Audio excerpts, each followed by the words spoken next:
மாங்காய் போட்டு மீன் குழம்பு செம்மையாக இருக்கும். எப்படி செய்கிறதுன்னு பார்க்கலாமா? அதுக்கு சின்ன வெங்காயம், மிளகா, பூண்டு, இஞ்சி இதெல்லாத்தையும் இடித்து வச்சுக்கோங்க.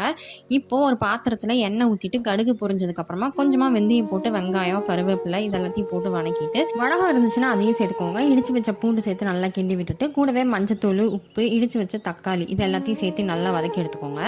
இப்போ இந்த ஸ்டேஜில் வந்துட்டு நம்ம மசாலா ஆட் பண்ணிக்க போகிறோம். நான் 4 ஸ்பூன் குழம்பு மசாலா தூள் ஆட் பண்ணியிருக்கேன். கொஞ்சமாக மிளகாய் தூள் ஆட் பண்ணியிருக்கேன் காரத்துக்கு. இது கொஞ்சம் நல்லா வதங்கினதுக்கப்புறமா ஒரு மீடியம் சைஸ் எலுமிச்சம்பழ அளவுக்கு நல்லா புளியை கரைச்சி ஊற்றிட்டு தேவையான அளவுக்கு தண்ணி ஊற்றிட்டு கொஞ்சமாக பெருங்காயம் சேர்த்துட்டு நல்லா கிண்டி விட்டுட்டு மீனை இந்த ஸ்டேஜ்லேயே ஆட் பண்ணிக்கோங்க. மீனை சேர்த்ததுக்குமே மாங்காய் ஆட் பண்ணிக்கோங்க. 5லேருந்து 10 நிமிஷம் மூடி போட்டு நல்லா வேக வச்சதுக்கப்புறமா நம்ம தேங்காய் சோம்பு அரைச்சி நல்லா பேஸ்ட் மாதிரி கலந்துக்கிட்டு நம்ம போட்டு குழம்பு கிண்டக்கூடாது. இந்த மாதிரி அள்ளி அள்ளி ஊற்றினோம்னா போதும். ஒரு 10லேருந்து 15 நிமிஷம் மூடி போட்டு வேக வச்சிங்க அப்படின்னா குழம்பு சூப்பராக ரெடி ஆயிரும். கொத்தமல்லி இலை போட்டு தூவி இறக்குனீங்க அப்படின்னா குழம்பு வேறு லெவலில் இருக்கும். கண்டிப்பாக அதை ட்ரை பண்ணி பாருங்கள். உங்களுக்கு பிடிச்சவங்களை சென்ட் பண்ணி எனக்கு இந்த மாதிரி செஞ்சு கொடுன்னு சொல்லிக்கிறீங்க. இன்னொரு வீடியோவில் பார்க்கலாம்.